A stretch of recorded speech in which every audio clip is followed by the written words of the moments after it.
Adúpẹ́ fún Ọlọ́run Olódùmarè. Ẹ tún kábọ̀ sí orí ètò wa fún ti tòní. Mo kí ọmọdé, bẹ́ẹ̀ náà ni mo kí àgbàlagbà. Lórí ètò wa eléyìí tí a ń bá lọ lórí ìwé tí a mọ̀ sí Nigeria on Gunpowder. Òun náà ni èmi àti yín ní àtúnbẹ̀ǹbẹ̀ ní òní. A tún jọ tẹ̀síwájú lórí ìwé yìí nígbà tí a mú apá kejì ẹ̀ eléyìí tó sọ nípa Series 2 tó fún wa wípé Nation of Nation, ìyẹn ìlú ní inú àwọn ìlú. Òǹkọ̀wé yìí orúkọ wọn ni Taiwo, wọn ni wọ́n kọ ìwé yìí. Ìwé ọ̀hún náà ni èmi àti yín yóò jọ mọ yànnàná lónìí tí yóò máa jẹ́ kó yé wa wípé gbogbo ìwọ tó bá sì dúró sí wa Nàìjíríà, ìwọ tó bá gbà wípé orí wa Nàìjíríà ló sì wà, a jẹ́ wípé o ò tí ì mọ tó ń ṣe nìyẹn. A jẹ́ pé ọ̀rọ̀ yìí ò tí ì yé ọ. A jẹ́ wípé ìròrí orílẹ̀-èdè Nàìjíríà ò tí ì yé ẹ, torí pé àwọn tí wọ́n kọ ìwé ìròrí wọn jẹ́ kó yé wa wípé Nàìjíríà ti kú ọjọ́ ti pẹ́. Ó wá kù ẹni tí ó ràn lọ́wọ́ tó lè tètè yè. Àmọ́ kò sí ẹnikẹ́ni tí ó rán ni pé àyàfi fún mi àti ẹ ká kólukú ká máa bá tiwa lọ lọ́tọ̀ọ̀tọ̀. Arákùnrin wọn tẹ̀síwájú wọn wípé tí a bá ń sọ nípa èdè Nàìjíríà o, when Nigeria was born from the colonialist, bá ń sọ nípa bí Nàìjíríà bá ṣe bí of many nations pẹ̀lú àpàjọ àwọn àjàyè tó wà níbẹ̀. Orílẹ̀-èdè Nàìjíríà táwọn ń sọ yìí pẹ̀lú agbára àwọn tí wọ́n wá colonize wa ni wọ́n gbà bí. Àmọ́ bí wọ́n ṣe bí tó, oríṣiríṣi èdè òun náà ni àwọn tó wà níbẹ̀ ni wọ́n ń sọ o. Èdè tí àwọn wọ̀nyí ń sọ yìí ó pín sí oríṣiríṣi ọ̀nà. Wọ́n ní ṣùgbọ́n nínú orí tàwọn, àwọn gbà wípé àwọn ẹ̀yà kan ni wọ́n ń bẹ ní Nàìjíríà ọ̀hún tí wọ́n ṣe ń pè ní Nàìjíríà. Àwọn ẹ̀yà ọ̀hún ni wọ́n rò wípé gbogbo bí wọ́n ṣe ń sọ èdè tó, èdè tí wọ́n ń sọ ó lé ní 400 sí 200 èdè. Wọ́n ní ẹ̀yàwó wá ní ẹ̀yà ọ̀hún. Wọ́n ní a rí ẹ̀yà Haúsá tí a mọ̀ sí Haúsá Fúlàní, a rí ẹ̀yà Yíbò, bẹ́ẹ̀ sì ni a rí ẹ̀yà Yorùbá. Wọ́n wá tẹ̀síwájú pé I shall endeavour to sincerely highlighting the historical background of the three ethnic groups. Wọ́n ní òkè, àwọn ò sọ nípa àwọn ẹ̀yà mẹ́tẹ̀ẹ̀ta yìí, àwọn ò sọ díẹ̀ nípa àwọn ẹ̀yà yìí. Irú ẹ̀yà wo làwọn ẹ̀yà yìí? Irú ẹ̀yà wo ni wọ́n? Wọ́n ní ẹ jẹ́ káwọn ó sọ díẹ̀ nínú wọn. Wọ́n tẹ̀síwájú nígbà tí wọ́n ń sọ nípa ẹ̀yà Yíbò pé there was been a short contestation about the preference between the two words. Láàrin ó ní àwọn àríyànjiyàn máa ń wà o láàrin àwọn ọ̀rọ̀ méjì èyí tí àwọn èèyàn máa ń pè Ìgbò àti Ìbò. Àwọn kan sọ pé Ìbò, àwọn kan sọ yìí pé Ìgbò. Àwọn ni ní òròrí tàwọn àti táwọn rò Ìgbò gangan la mọ̀ sí traditional and indigenous, while Ìbò is more agnetism. Wípé Ìbò yìí o, àwọn tá a lè pè ní Anglicalism ni wọ́n. Ṣùgbọ́n tá a mọ̀ sí Ìgbò òun náà ni àwọn kan tí wọ́n kóra wọn jọ tí wọ́n dúró lẹ́yà tiwọn lọ́tọ̀ tí a mọ̀ sí wọn Ìgbò, nítorí pé àwọn tí olúkálùkù wá fi ń pè é àwọn yìí òun ló máa ń yàtọ̀. Wọ́n ní káwọn wá bẹ̀rẹ̀ pẹ̀lú àwọn nǹkan wọ̀nyí. Wọ́n ní tá a bá wá ń sọ nípa ẹ̀yà yìí o, wọ́n ní àwọn náà pọ̀ níye lọ́pọ̀lọpọ̀ níbi tó jẹ́ wípé níbi tí wọ́n gbilẹ̀ sí, wọ́n gbilẹ̀ tí ó jẹ́ pé ilẹ̀ gbà wọ́n, àyè gbà wọ́n, ọ̀nà gbà wọ́n, kódà wọ́n ti ń bẹ ṣáájú 500,000 CD ni wọ́n ti wà ṣáájú tí àwọn náà tí wọ́n ti ń jẹ́ orúkọ tí wọ́n ń jẹ́ yìí, wọ́n sì ń bẹ. Wọ́n ní àwọn wọ̀nyí ohun tí rẹ́kọ̀dù sọ fún wọn, ohun tí àkọọ́lẹ̀ sọ fún wọn ni pé wọ́n jẹ́ ẹni tí kíni o, wọ́n jẹ́ ẹni tó jẹ́ pé wọ́n máa ń pa ẹja, wọ́n máa ń ta, wọ́n máa ń ṣe irin, wọ́n máa ń ṣe òwò, wọ́n dẹ̀ jẹ́ ẹni tó máa ń ṣòwò káàkiri ilẹ̀ àgbáyé. Ṣùgbọ́n ká dáko, ká lọ pa ẹja, ká dáko, ká rọ irin, wọ́n ní ọ̀pọ̀lọpọ̀ iṣẹ́ tí wọ́n ń ṣe nìyẹn. Wọ́n ní everywhere in the world there must be a basic system of government. Wọ́n ní àmọ́ ní gbogbo orílẹ̀-èdè àgbáyé àwọn kan gbọ́dọ̀ dá ìgbìmọ̀ tí yóò máa ṣe kíni o, tí yóò máa ṣalámójútó àwọn ènìyàn sílẹ̀. Wọ́n ní ojú àmútọ yìí, wọ́n ní òun ni àwọn Ìgbò yìí, òun náà ni wọ́n ń lò tí wọ́n fi ń ṣe ètò ìjọba wọn, nígbà náà. Wọ́n wá tẹ̀síwájú pé although the system vary from the one place to another, they have common and universal character known as the village group system. Wọ́n ní àwọn wọ̀nyí lóòótọ́ o, àwọn nǹkan wọ̀nyí lè yàtọ̀ síra ní àwọn ibì kan àti àwọn apá kan, ṣùgbọ́n gbogbo ohun tí wọ́n ń jọ̀rọ̀ ni pé ní abúlé ibi tí wọ́n wà o, wọ́n ní ètò ìṣèjọba wọn, wọ́n ní ètò bí wọ́n ṣe ń ṣe ìjọba nínú abúlé tí gbogbo wọn wà yìí.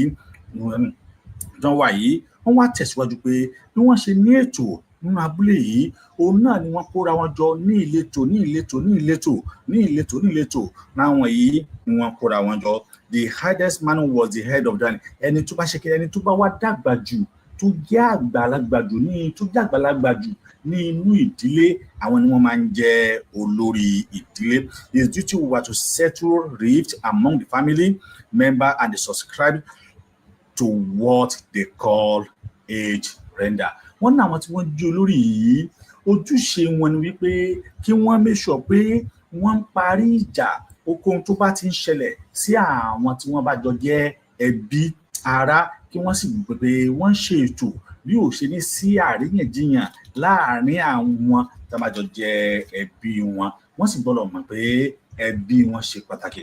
The elder to discuss the issue relating to the running of the society and intractable dispute in the hand of the family. Àwọn tí wọ́n sì jẹ́ ẹ̀dá yìí, àwọn ni wọ́n gbọ́dọ̀ jọ sọ̀rọ̀ nípa ọ̀rọ̀ ẹbí, nípa bí ìgbésí ayé àwọn tó kù bí yóò ṣe lójútùú, nípa bí fámílì ò ṣe ní dàrú, nípa bí ìmọ́tótó àti àyíká fámílì bí yóò ṣe dá, nípa bí àwọn fámílì yóò ṣe rí wọn gẹ́gẹ́ bí ẹni tí àwọn lè fi ẹ̀yìn tì, tàbí tí wàhálà bá ṣẹlẹ̀, àwọn wọ̀nyí òun náà ni àwọn lè kó ẹjọ́ wa bá.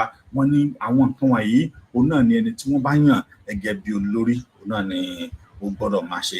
Case of the land dispute, thief, debt, dispute, non-dispute, murder, character association, reduction and so on and so forth. Àwọn wọ̀nyí wọ́n tún gbọ́dọ̀ rí pé tí wàhálà bá ń ṣẹlẹ̀ lórí wípé èmi ni mo nílẹ̀, ìwọ kọ́ ló nílẹ̀, ìpànìyàn, ìṣòwò olùbáṣubàṣu, ìkónìyàn jẹ́ àsìn tó bá ṣàtijọ́ mọ́rọ̀, ní tó bá lè jẹ mọ́rọ̀ wàhálà ni wọ̀nyí ni wọ́n gbọ́dọ̀ mójútó, tí wọ́n sì gbọ́dọ̀ ṣe àmójútó ẹ̀ dáadáa, nítorí pé oyè tá a fi wọ́n jẹ gẹ́gẹ́ bí olórí ẹbí òun náà ni kí wọ́n rí wípé wọ́n ṣe àmójútó fún ìlú.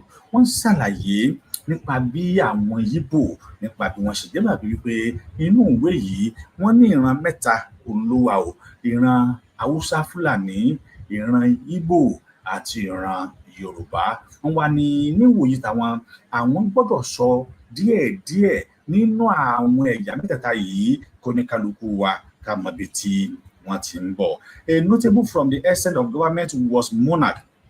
However, it was related to a few Igbo nation like Onitsha and Agbo. Wọ́n ní àwọn tí wọ́n bá jẹ́ ẹni tí wọ́n mọ̀yàn nínú ìjọba o, àwọn ni wọ́n máa ń jẹ́ bí ọba, bí olórí ìlú ọ̀hún. Wọ́n wá mention àwọn ìlú tí wọ́n ti jẹ́ bí Onitsha, àti Agbo, who origin were traced to somewhere else. Tí ibi tí a sì ti sọ tá lè sọ pé wọ́n ti wá tari wípé apá kan ìgbésí ayé apá kan òun náà ni wọ́n ti wá. Wọ́n ní the king went to the title of Obi. Wọ́n ní oyè tí wọ́n ń jẹ lọ́hùn-ún tó jẹ́ oyè tí wọ́n máa ń jẹ lọ́hùn-ún òun náà ni wọ́n máa ń pè ní Obi, bíi Obi of Onitsha, Obi of what? Obi of Agbo. There was reported on the life on the association and they were highly regretted of the scared. Àwọn ọmọ yìí jẹ́ ẹni tó jẹ́ pé bí wọ́n ṣe jẹ́ olórí ìlú yìí o, ojúṣe tí wọ́n náà ní wípé wọ́n gbọ́dọ̀ make sure pé àlàáfíà ìfọkànbalẹ̀ ó ń bẹ ní ìlú. Wọ́n sọ sínú wípé àwọn ọmọ yìí ni yóò máa jẹ́ alákòóso àti alámòjútó ìlú tí wọ́n yóò sì máa rí wípé ètò ìlú ó ń lọ ní ìrọ̀wọ́rọ̀sẹ̀. Another feature of the Igbo was the spirit of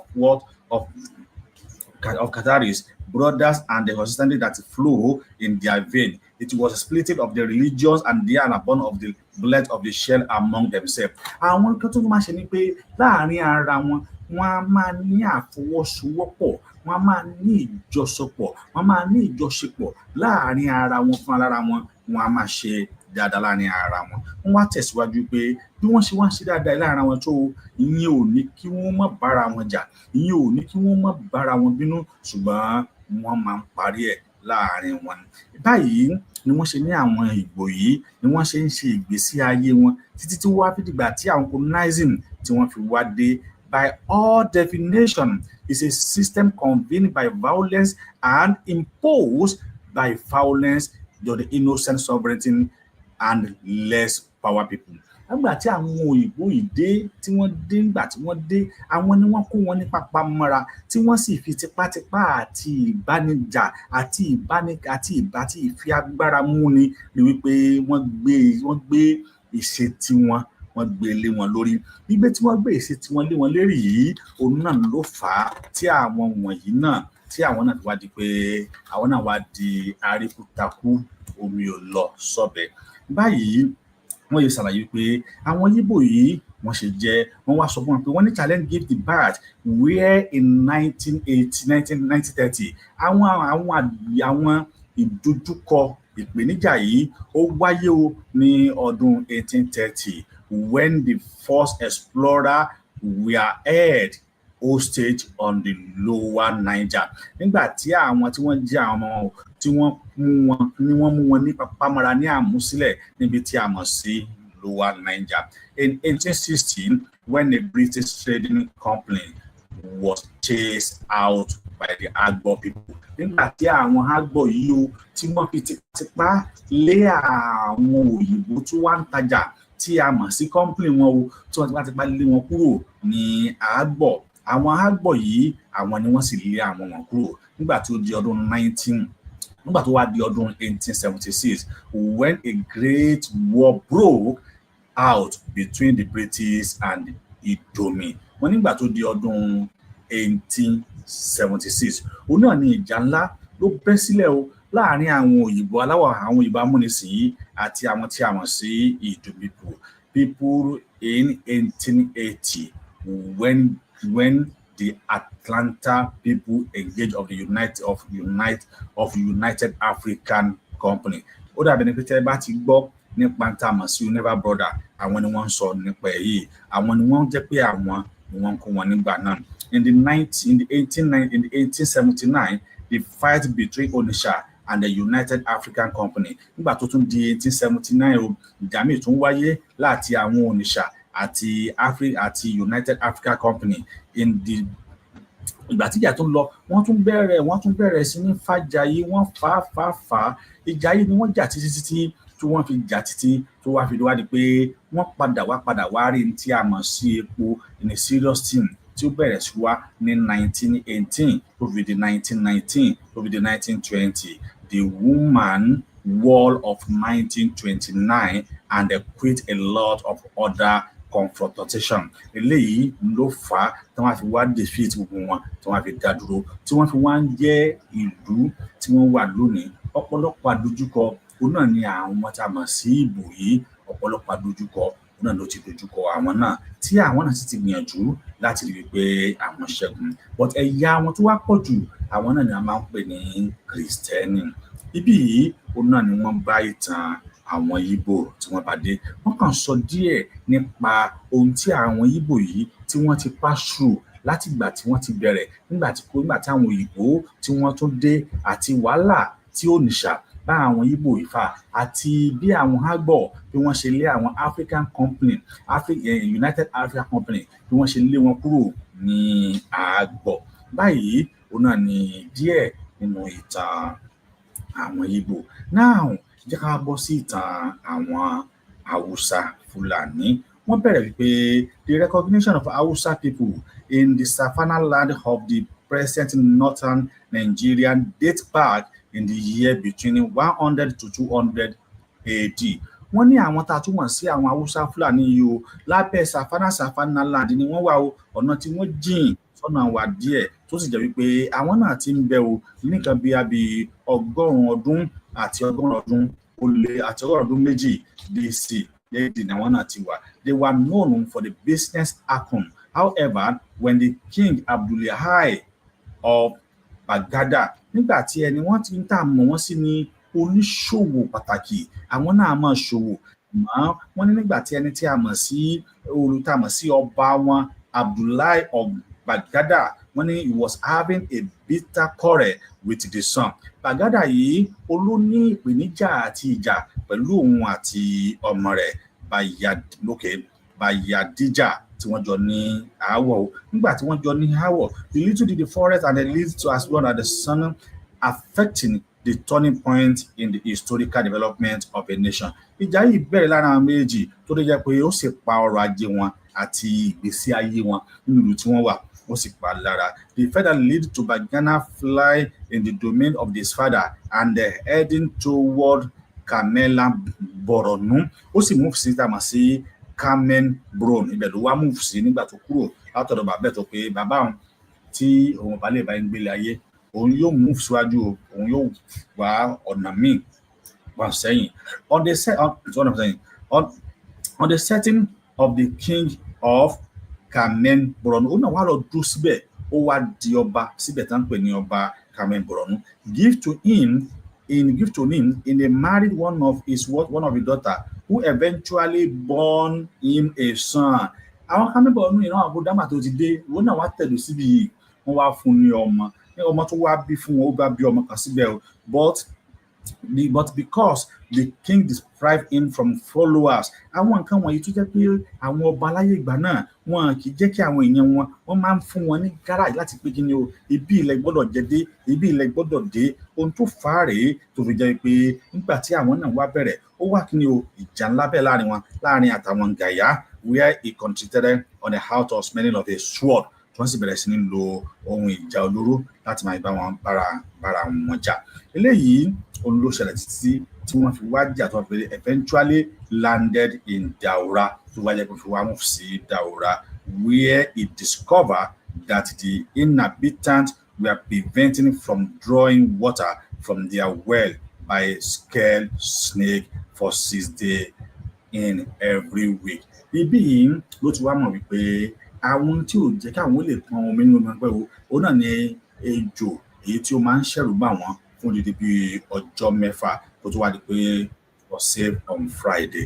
Àwọn nǹkan wọ̀nyí o náà ní ọ̀rọ̀ títa àwọn Haúsá náà. Wọ́n tẹ̀síwájú nípa bí Queen Daura bó ṣe give himself into a marriage to him. Wọ́n tẹ̀síwájú nípa bí kíni o, nípa bí marriage ọ̀hún ṣe produce a son named called Báwo. Ìyẹn ni pé nígbà tí wọ́n fẹ́ra wọn tán, adùn àgbéyàwó tó dà lára wọn lọ́nà pè ní Báwo. This Báwo yìí ni wọ́n mọ̀ sí tọ́nà giving birth to 7 male children.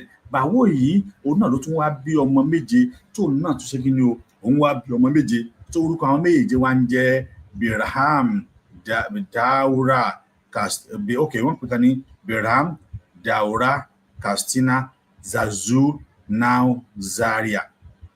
Ẹ̀rí bí Zazu yẹn lónìí ni wọ́n wá ń pè ní Zaria lónìí. Kano, Rano and Gombe, they were known as Hausa Bakri or legitimate Hausa. Àwọn yìí ńlá mọ̀ sí Hausa gangan ni wọ́n ń jẹ́ Hausa. Olóbi jẹ́ pé lónìí ìgbà wọn state time wò yìí orúkọ àwọn ọmọ wọn òun náà ni wọ́n fi sọ. Bẹ́ẹ̀ àwọn sì ni. Báwo was said to have had 7 other children from a slave girl known as Giwari. Ṣé wá ní Báwo yìí wọ́n tún ní ìtàn sọ fún wa pé ó tún ní àwọn ọmọ méje míì síbòmíì èyí tí ẹrú tó bí fún. Orúkọ ẹrú ọ̀hún ó náà la mọ̀ sí Giwari. Wọ́n ní Giwari wọ́n ló tún bí ọmọ méje fún Báwo. Àwọn ọmọ òun ni wọ́n pè pé they were Samfara, Kebbi, Gwari, Yari, Nupe, Yariba. Ẹ rántí wípé a ń sọ nípa àwọn tí wọ́n ń pè ní Yariba. Tá a ní pé àwọn ìyá Yariba yìí àwọn ní Ọ̀yọ́ ni wọ́n sátọ̀ lọ. Now ẹ̀yà Yariba yìí òun ni tí wọ́n wá fi ń pè wá wọ́n ní wà ń bí o Yariba and Kurarafa. Àwọn ẹ̀yà Yariba àti Kurarafa. Ṣùgbọ́n Yariba yìí a lè rí wọn mú jáde nínú èdè tí wọ́n fi fún wa ní Yorùbá lónìí. These were literally graded as Banza, Bakuwi or legitimate Hausa. Àwọn náà o Banza, Bakuwi or legitimate Hausa òun náà ni wọ́n jẹ́. The 4th slave Hausa, Bakuwi, were allotted an enclave, each to govern with a specific duty to perform. Àwọn tí wọ́n jẹ́ ẹni àkọ́kọ́ nínú àwọn méjèèjì Hausa yìí o tí wọ́n ń pè ní Bakuwa, gbogbo tó ní pé láti lè ṣe kíni láti lè jẹ́ adarí eléyìí tí duty ẹ̀ tí ó gbọ́dọ̀ perform tó gbọ́dọ̀ jẹ́ ilé ìtòsí wọn. Wọ́n ní why Barhami head the center of authority. Tí ẹni tí a sì mọ̀ Braham òun ló wá head o ní tí a mọ̀ sí authority ìlú ọ̀hún. Wọ́n ní Daura and Katsina were the charge of commercial. Àwọn Daura àti Katsina àwọn ni wọ́n wà nípa ètò ọrọ̀ ajé ọrọ̀ okòwò. Wọ́n nígbà tí Zaria was in charge of slave. Tí àwọn Zaria ibẹ̀ ni wọ́n máa ń kó àwọn ẹrú àwọn wà rú ibẹ̀ lọ́nà wa. Kano and Rano of industrial and Gombe was military ship. Gombe wà ní àwọn ni wọ́n jẹ́ olórí ológun wọn nígbà náà.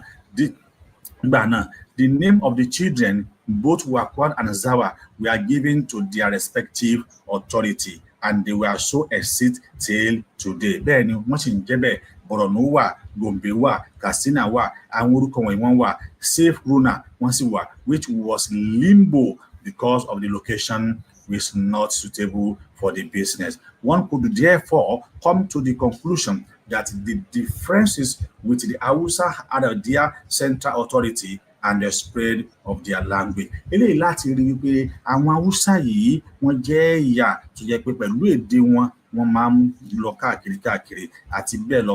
When the Prophet Muhammad emerged with the star and a center of the nígbà tí Prophet Muhammad tó wá emerge wọn tó jẹ́ pé òun ló wá lo symbol of the new religion, it was replaced by the Arab people. Wọ́n padà wá rí pẹ̀lú Arab people ní ìlú Mecca. But in a treaty provide to the vegetation of the determined restoration and by the weight of the force Islam. Wọ́n padà wá ṣe kíni nígbà tí wọ́n rí pé ìdúgbò wọ́n padà wá gba Islam. Wọ́n sì bẹ̀rẹ̀ sí ní ṣe Islam ọ̀hún débi wípé gbogbo wọn pápátá àwọn ará ìlú ọ̀hún ló wá fi di pé wọ́n yan Islam láàyò nítorí pé apá ibi tí wọ́n wà apá àríwá eléyìí tó jìnnà sí ọ̀dọ̀ tí wọ́n ń bí yìí ni. Àwọn wọ̀nyí ni wọ́n wá padà wá tún wá ń dàgbà tí wọ́n tún wá ń bí àwọn ọmọ. They were no torí pé àwọn ọmọ wọn yìí bó ṣe wá ń pọ̀ sí òun náà ni ìṣe wọn àti ìwà wọn àti ìṣe wọn ló ń pọ̀ sí. Wọ́n wá bẹ̀rẹ̀ ní tá a mọ̀ sí jihad torí pé wọ́n padà já jihad o tá a bá rántí pé àwọn náà ni wọ́n kọ́ńkà Ìlọrin nígbà náà. Ọ̀nà wo ni wọ́n gbà kọ́ńkà Ìlọrin? Àṣàrà ka díẹ̀ nínú ìwé yìí lẹ́yìn ló fi wá pé there is no negation of the fact that the motivation derived from the fear installed in his victim by the conquest emerging Usman Danfodio politics plan of taking time by the foreign law to establish an administrative lordship. Tá bá rántí gbogbo àpáta lámọ̀ nípa Usman Dan Fodio.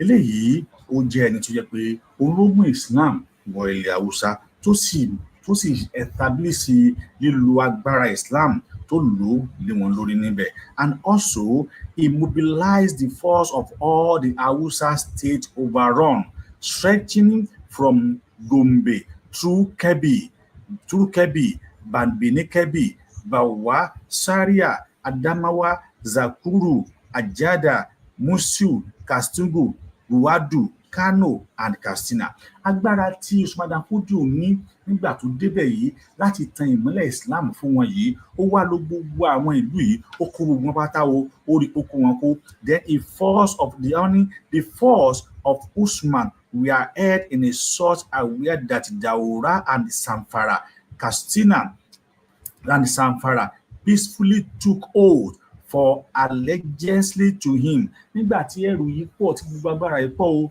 gbogbo wọn padà wá sí kí o, wọ́n padà wá búra wípé ohun tó bá ti fẹ́ òun náà ni àwọn ṣe. Having become inebriated with the forceful elector of the military force, ó padà wá kó àwọn military tí ẹjọ́ níbẹ̀ o, ilé tó bẹ̀rẹ̀ sí ní ṣe olórí ìyẹn lé wọn lórí of the military force successfully. A urge of territory expansion were now being rekindled in the aim of the order. Débi pé níbi tí agbára Usman Dan Fodio yìí, níbi tí agbára ẹ̀ dé, ó tẹ ìyẹ́ agbára ẹ̀ káàkiri àwọn ìlú yìí, nígbà tó jẹ́ pé òun náà ò ní gbogbo àwọn ọmọ pápátá, òun náà ni wọ́n gbàgbọ́, òun ni wọ́n tẹ̀lé. Níbẹ̀ ló ti bẹ̀rẹ̀ sí ní ṣe ìjọba. Ó ṣe ìjọba yìí títí wọ Zamfara, ó ṣe káàkiri bẹ́ẹ̀. Then kí ló wá ṣe nígbà tó débi tó ó wá bẹ̀rẹ̀ sí ní lo order of inclusion into the tó wá establish ní tá a mọ̀ sí Islamalism. Ó wá establish ní a mọ̀ sí Islam, ó establish ẹ̀ lé wọn lórí níbẹ̀. Ó wá lọ sí Boron Empire, ó náà wá lọ fi dá tá a mọ̀ sí Boron Empire sílẹ̀. In reaction to this, Ilikanina, the king of Borno, wrote to Muhammad Bello. Wọ́n ní ẹni tá a mọ̀ sí Alikanini, tá a mọ̀ sí king of Borno yìí, ó padà wá kọ ìwé sí ẹni tí a mọ̀ sí Muhammad Bello, asking for his reason for the invasion of Borno. If ẹ̀rí ó wá ń béèrè pé kí nìdí tẹ́ ẹ ṣe fẹ́ kó ìlú mi lẹ́rú, kí nìdí tẹ́ ẹ ṣe fẹ́ kó mi lẹ́rú, ó ń bi wọ́n léèrè bẹ́ẹ̀. The motive behind it was not political, rather than religion. Ìdí tó ṣe fẹ́ ṣe léyìí kì í ṣe nípa ti ọ̀rọ̀ òṣèlú, bí kì í ṣe nípa ti ọ̀rọ̀ ẹ̀sìn. Ló fi jẹ́ pé lónìí wọn ò rí Borno gbà o, ló fi jẹ́ pé gbogbo ilẹ̀ Haúsá pátápátá òun làwọn Fúlàní ti gbà, ṣùgbọ́n wọn ò rí Borno, wọn ò rí gbà torí pé Borno dúró tì wọ́n lọ́rùn wípé àníṣe òun ò ní kúrò, òun ò sì nígbà kí ìran Fúlàní kan kó jọba lé òun lórí. Kò sí nǹkan méjì o tó o ṣe fẹ́ kọ́ńkà Borno bí kì í ṣe nítorí ẹ̀sìn, kì í ṣe nítorí ọ̀rọ̀ òṣèlú. He accused Usman movement for seeking political power under the pretext of religion. Ìyẹn ni wípé ó wá padà fi àbùkù kan Usman Dan Fodio wípé gbogbo ohun tó ń ṣe yìí ó kàn ń ṣe láti nítorí ẹ̀sìn ni, kì í ṣe nítorí ọ̀rọ̀ òṣèlú. Eléyìí òun náà ni wọ́n sì ti ń fà títí di àkókò yìí débi pé ìjọ ń le, débi pé ó le gan. Now nígbà tí wọn ò wá rí kí ni o, wọ́n padà sí Yola, nígbà tí wọ́n padà sí Yola, wọ́n bọ́ sí Muri and the Bauchi and the southward in a capture of Nupe and the Ilorin. Kí wọ́n tún ṣe o, wọ́n tún kọjá capture, wọ́n capture àwọn Nupe, wọ́n capture àwọn Ilorin. Tẹ́ ẹ̀ bá gbàgbé wípé ọ̀nà wo ni wọ́n gbà capture Ìlọrin nígbà tí Ààrẹ Ọ̀nà Kakanfò ìgbà náà nígbà tó invite wọn pé wọ́n á bá òun kojú Aláàfin. Ọ̀nà ìyẹn ṣẹlẹ̀, wọ́n ní wọ́n capture Ìlọrin, which as circumstances at date also fall to the fall àwọn wa another cause. Though the foothold of Mosambodo was established in the name of an Islamic jihad over legitimate citizens in their own land by consolidating his administrative headquarters in Sokoto. Gbogbo nǹkan tí Usman Dan Fodio ṣe yìí láti lè rí àwọn yìí kó jọ ni o, láti lè rí wọn kó lẹ́rú ni o. Ó wá lọ gbé ilé tá a mọ̀ sí ojú ilé tá a mọ̀ sí ojú ìlú ilé wọn, wá lọ gbé sí Sokoto, àti Sokoto ni wọ́n ti wá ń pa àṣẹ ohun tó ń ṣẹlẹ̀ níbẹ̀. Báyìí òun náà ni wọ́n ṣe ń ṣe tí ó yẹ pé wọ́n bẹ̀rẹ̀ sí ní gba ìlú, wọ́n ń gba ilẹ̀ débi pé wọ́n wá ń lé àwọn ọmọ ìlú, wọ́n ń lé wọn kúrò, àwọn gẹ́gẹ́ tí wọ́n wá jàjòjì ni wọ́n wá ń jẹ ọba lé wọn lórí. Báyìí òun náà ni Usman Dan Fodio ṣe gba ọ̀pọ̀lọpọ̀ ìlú àti ọ̀pọ̀lọpọ̀ ilẹ̀ ní ìlú ọ̀hún tó sì ń ṣe olóore lé wọn lórí. Orí tó wá ṣe lé wọn lórí yìí òun náà ni tó wá ṣe fún wọn títí di àkókò yìí tí ọ̀pọ̀lọpọ̀ ìlú ṣe di wípé ó di ìlú títí àwọn Fúlàní. Ẹ̀yin wa, ìwé tàǹkà yìí ó ṣe pàtàkì kí èmi àti ẹ káwa náà ká kà á, ká lọ jókòó tì í, ká wò ó, ibẹ̀ láti rí àwọn tó ṣe pàtàkì tó yẹ kí èmi àti ẹ tó yẹ ká múlò ń bẹ, ibẹ̀ láti rí àwọn tó jẹ́ pé ó dá lọ́pọ̀lọpọ̀ fún ìran ọmọ kóòtù òjíire láti rí kà, nítorí pé yóò sọ fún wa ibi tí nǹkan ti wọ́ wá, ibi tí nǹkan ti dàrú wá, ibi tí gbogbo ẹ̀ tó ti dojúrú. Ní agbára Ọlọ́run lọ́la á tẹ̀síwájú nípa jihad eléyìí tí wọ́n ṣe, bẹ́ẹ̀ láti sọ nípa system of administration eléyìí tí wọ́n ṣe kó tó wá di pé yóò wá kan ti Yorùbá. Àwọn wọ̀nyí yá ká tẹ̀ ṣetán gan, yá ká kó ṣetán ká mọ̀ pé lọ́la nípa ti Yorùbá òun náà ni a bọ̀ sí. Wọ́n bẹ̀rẹ̀ pre-jihad wọn o, as earlier as late of Bayadiyya have attacked and killing scared snake in the Daura and then marry the queen. Wọ́n pa àwọn ènìyàn gan. Jihad tí wọ́n ń ṣe yìí, ìpànìyàn ni wọ́n máa ń ṣe. Tí wọ́n bá ti pa ọkọ, wọ́n ò fẹ́ ìyàwó, wọ́n ṣe ń ṣe nìyẹn. Wọ́n wá install ń tà mọ̀ sí Saki, ìyẹn king of Daura, wọ́n fi sí Daura o. It was therefore not surprised that it is even grandchildren assigned to be governed of each territory adopted in the same mode of their progenitor. Àwọn ọmọ wọn náà ni wọ́n tún wá ń lò káàkiri àwọn àgbègbè tí wọ́n sì ń lo the same technique, the same method láti máa gba àwọn ìlú wọn lọ́wọ́. The government náà wá bẹ̀rẹ̀ kí ni o, àwọn náà adopted by the Hausa state, otherwise known as Abi state, was monarchy known as a status group. The group was classified into the categories for kingship, chamber enormous, household official, political official, royal official, slave official, and malam. Àwọn wọ̀nyí oríṣiríṣi ipò ló wà fún oníkálukú wọn láti jẹ. Ó ní mo ti kálẹ̀ yín o, but kí ni wọ́n fẹ́ jẹ́ bẹ̀ ni pé àwọn tí wọ́n bá wá jẹ́ kí ni o, tí wọ́n bá jẹ́ kingship níbẹ̀, as expected, they constituted with high authority and was seen as a scare. However, it is worth noting that the kingship were rotational among the few royal family rather than the Iye district. Àwọn tán bá wá ti jẹ́ kingship bẹ́ẹ̀ o, wọ́n máa ń rotate ẹ̀ láàárín àwọn tí wọ́n bá jẹ́ royal family. Àwọn kan tó wà lámọ̀ sí chamber numerous. Àwọn wọ̀nyí, the group of comprising potential source of from a certain village, they were the most intimate official of the king by virtue of their position in the palace officer, whose duties were to advise the king and serve as a agent and media of communication between the king and the fed order. Their means of livelihood came pari from source independent of the king and the peril from stipends of their duty and the agent of communication. Àwọn tí a mọ̀ sí chamber numerous yìí, àwọn náà máa ń bá ọba jíròrò, nígbà àwọn náà máa ń bá ṣètò, ọba fẹ́ kọ̀ròyìn ni, ọba fẹ́ sọ̀ròyìn ni, ọba fẹ́ ṣe pátì, ọba fẹ́ ṣe gbogbo ẹ̀, àwọn ni wọ́n wà nídìí iṣẹ́ tiwọn nìyẹn. Àwọn kan tún wà tó tún wọ́n sí household official.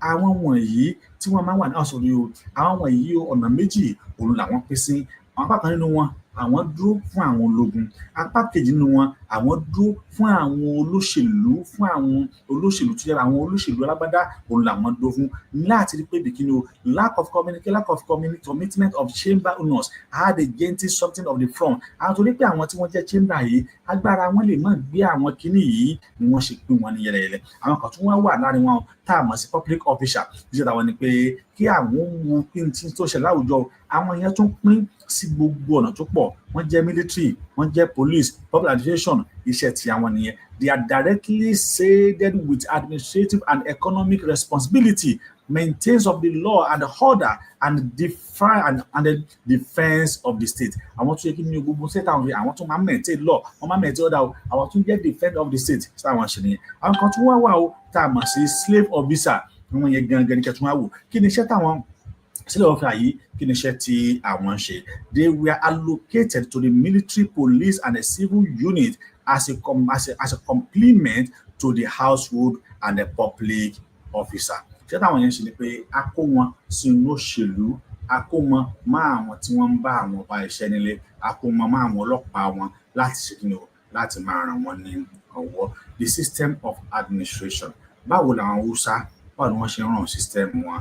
While the chambers unions were mainly concerned with the advocate's duty. Àwọn tá a mọ̀ sí chamber unions sí, ohun tí àwọn wà ní pé kí wọ́n bẹ̀rẹ̀ sí sọ̀rọ̀ political issue, kí wọ́n media issue, ohun tí àwọn tí wọ́n wà fún òun náà nìyẹn. Báyìí ni wọ́n ṣe pín àwọn ìgbìmọ̀ tó ń bá wọn ṣiṣẹ́ ní àwọn Hausa ọ̀hún. Ìgbìmọ̀ yìí òun náà ni wọ́n sì ń lò títí di ìsìn yìí ni wọ́n ṣe pín wọn ní. Ìwé yìí ń sọ fún wa gbogbo wa pátápátá bá ṣe orílẹ̀ Nàìjíríà àti Hausa àti Igbo ń ló ní ibi tí ẹ̀yà kọ̀ọ̀kan níbi tó ti wá, ẹ̀yà kọ̀ọ̀kan bí wọ́n ṣe ń ṣe ìdálùú òun náà ní ìṣèlú, bẹ́ẹ̀ àwọn ṣe ń ṣe àtọ̀nà tó ń gbà ṣe ìjọba wọn àti bọ́n ìṣọba wọn òun náà ní ìwé yìí òun náà ni ó sọ nípa ẹ̀. A ti sọ nípa tàwọn Igbo, tàwọn Hausa òun náà la tún sọ yìí. Àwọn Hausa tún wá burú jù pé àwọn lo ipò agbára lérí pé wọ́n lò ó ńlànà ọ̀rọ̀ ẹ̀sìn pé Islam, wọ́n fẹ́ mú sọ pé gbogbo àwọn ìlú ọ̀hún tó jẹ́ ìlú Hausa yìí ó ní wọ́n sọ ẹ́ di ìlú mùsùlùmí. Bẹ́ẹ̀ sì ni àwọn orúkọ tá à ń dá yìí, Kano, Borno, Jigawa, orúkọ àwọn ọmọ tí Bàyáwà tó bí òun náà ni, torí pé ẹni yìí wọn gẹ́gẹ́ la máa pè ní Hausa fún ara rẹ̀. Ibí yìí òun náà ni a fi àdàgbé tuntun ní a fi rọ̀ sí. Wọ́n lọ́la a bẹ̀rẹ̀ pẹ̀lú ìtàn ti Yorùbá, bí Yorùbá ṣe bẹ̀rẹ̀, a sọ nípa tòun náà ní agbára Ọlọ́run ní ọ̀la kí a tún wá bọ́ sí apá kẹta, torí pé ìtàn Yorùbá náà àwọn náà sọ díẹ̀ nínú ìtàn Yorùbá. Ohun tí wọ́n sọ nípa ìtàn Yorùbá yìí ó jẹ́ ohun tí mo fẹ́ kí èmi àti yín kájọ fi ara balẹ̀ kí a jọ gbọ́, ó sì mọ̀ pé Olódùmarè yóò ràn wá lọ́wọ́. Ìwé tá ń kà yìí ó ṣe pàtàkì fún èmi àti ẹ kí àwa náà kí a lọ kà á sì rí pé rere báyìí òun náà ni Olúwa. Ó kún fún ọgbọ́n, ìmọ̀ àti òye tó ń bẹ nínú ẹ̀ fún oníkálukú wa. Olódùmarè yóò ràn wá lọ́wọ́. Á bá àánú pàdé, ara àánú gbà. Títí di ọ̀la tí èmi àti yín tí a tún máa pàdé lórí ètò yìí bákan náà tí a mọ̀ sí Nigeria on Gunpowder, written by Dr. Victor Taiwo. Tí dìgbà náà èmi àti yín a jọ fi ayọ̀ àti ìdùnnú pàdé. Ó dàárọ̀, ká sùn láyọ̀, ká jí láyọ̀.